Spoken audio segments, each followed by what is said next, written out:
বিকাশ থেকে কাউকে টাকা পাঠাতে চাইলে কিভাবে পাঠাবেন সেটা তুলে ধরা হবে এখন।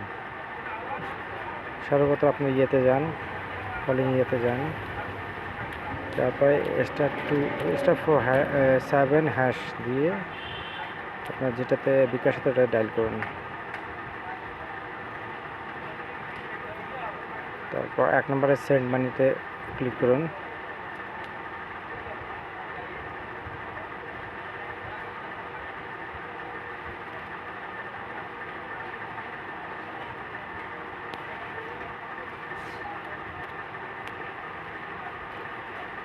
তারপর বিকাশ এখন যে অ্যাকাউন্টে পাঠাবেন তাই সেই নাম্বারটা দেবেন, যার অ্যাকাউন্টে পাঠাবেন তার বিকাশ অ্যাকাউন্ট নাম্বারটা দিবেন।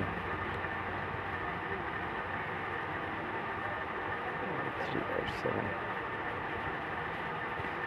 এই নাম্বারটাতে সেন্ড করুন।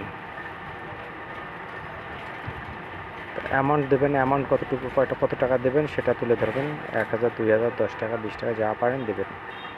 অ্যামাউন্ট রিফ্রেশ করার জন্য 1 চাপুন, 1 অথবা 2 যে কোনো একটা নাম্বার চেপে দিলেই হবে। সেন্ড করুন।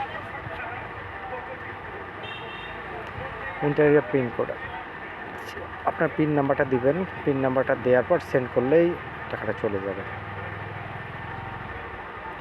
যে যত আপনার পিনকোড নাম্বার আছে আপনাদেরকে বলানো আছে, সেক্ষেত্রে আপনি আপনাদের নাম্বারটা দেবেন, আপনার নাম্বার দিয়ে সেন্ড করে দেবেন। পিনকোড নাম্বারটা দিয়েই সেন্ড করে দেবেন, তাহলে অটোমেটিক সেন্ড হয়ে যাবে টাকাটা। ধন্যবাদ সবাইকে।